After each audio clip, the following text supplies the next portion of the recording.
여포에게 4시간 동안 죽고 나서 이 무기로 바꾸고 바로 클리어했습니다.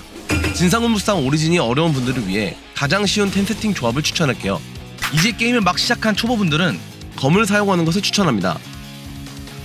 검을 사용해서 적을 공중에 띄워 공격하면 아주 좋은데요. 검은 경지 레벨이 오를수록 콤보가 더 강해집니다. 콤보는 간단합니다. 발차기로 띄우고 공중에 뜬 적을 공격하고 공격이 끝나갈 때쯤 무예로 마무리합니다. 초반의 무예는 중풍 연참을 추천하고요. 경지 3레벨이 되면 약공격 4타 이후에 적과 함께 공중에 뜰 수 있습니다. 이후에는 공중에서 약공격으로 3타를 때리고 바닥에 착지하면 무예로 마무리합니다. 경지 7레벨이 되면 방금 콤보에서 적과 공중에 있을 때 강공격으로 연타 공격이 가능해집니다.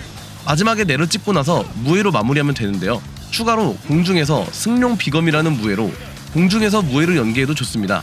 승룡 비검은 스토리 4장 양양 근처에 있는 노인에게서 무예서를 얻어 배울 수 있습니다. 이렇게 검을 추천해드렸고 콤보를 알아봤으니 다른 템 세팅도 알아볼게요. 보옥은 승풍옥으로 공중에 뜬 적에게 더 강한 데미지를 줄 수 있습니다.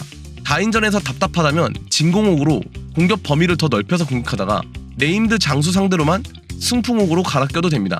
다음은 장신구인데요. 1회차에는 공격력이 증가되는 장신구 위주로 추천드려요. 처음에는 맹호화를 추천합니다.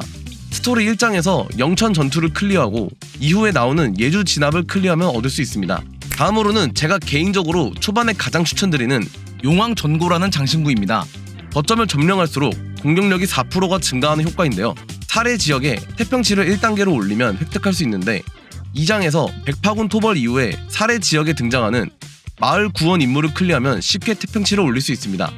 다음으로 추천하는 건 강력대라는 장신구입니다. 체력이 절반 이상이면 무려 공격력을 15%나 올려주는 초반에 아주 괜찮은 장신구입니다. 청주 지역 태평치를 1단계 올리면 획득할 수 있는데요. 체력 절반이라는 조건이 붙지만 획득하기가 쉬워서 1회차 분들에게는 강력대를 추천합니다. 지금까지는 1회차 분들을 위한 추천이었고요. 2회차부터는 어널더를 사용하는 것을 추천드립니다. 어널더는 평소에 콤보를 필요로 하지 않습니다. 약공격과 강공격을 섞으면서 넓은 범위로 많은 적들을 공격할 수 있는데요. 공격하다 보면 무기에서 빛이 나죠. 어널더는 공격하다 보면 무기가 강화됩니다. 어널더가 강화됐을 때 콤보가 있는데요. 이 콤보가 효율과 위력 모두 사기급인 콤보입니다. 막기 차진 강공격으로 적을 공중에 띄울 수 있는데 이때 무예를 사용하면 콤보가 연계되는데요. 여기서 경지 4레벨에 얻을 수 있는 무예인 연성 괭파단을 가장 추천드립니다. 막기 차진 강공격을 하면 강화가 풀리는데요.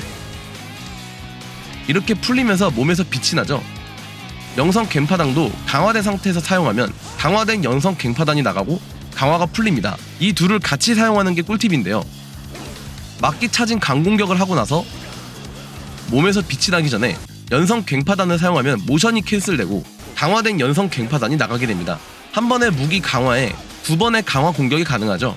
투기도 2개만 소모되기 때문에 효율과 성능으로 1티어급 콤보입니다. 경지가 8레벨이 되면 대상 강파장이라는 1티어급인 사기 무예를 배울 수 있습니다. 그래서 어널더는 기본 공격으로 무기를 강화하고 강화된 무기로 연성 괭파단 콤보로 싸우는데요. 연성 괭파단이 투기가 2개만 소모되니까 투기가 쌓이면 대상 강파장으로 적들을 날려버리면 관우 그 자체가 될 수 있습니다. 어널더 콤보를 알아봤으니 다음 세팅도 알아보겠습니다. 다음으로는 보옥인데요. 진공옥으로 더 넓은 범위의 적들을 공격해서 빠르게 무기 강화를 하는 것을 추천드리고요. 2회차부터는 여포 같은 어려운 적들이 많이 나오기 때문에 생존을 위해서 확률로 자동 가드가 있는 양지옥도 추천드립니다. 장신구도 마찬가지로 2회차부터는 적들이 강력해지기 때문에 생존에 좋은 것을 추천드리는데요. 생존 1티어급인 현무갑 추천드립니다. 무려 방어력을 60%나 올려주기 때문에 현무갑 하나로 안정감을 느낄 수 있고요. 연주 태평치가 3단계가 되면 획득할 수 있습니다. 공격력과 관련된 장신구는 백호화를 추천드리고요. 형주 태평치를 3단계로 올리면 획득할 수 있습니다. 마지막으로 최종 택급 장신구인데요. 황룡 옥벽이라는 장신구로 투기 소모를 1개 줄여줍니다. 어늘도 무예였던 연성 괭파단이 투기 1개로도 사용이 가능해지죠. 황룡 옥벽은 모든 지역 태평치가 3단계가 되면 임무 하나가 생기는데요. 그 임무를 클리어하면 획득할 수 있습니다.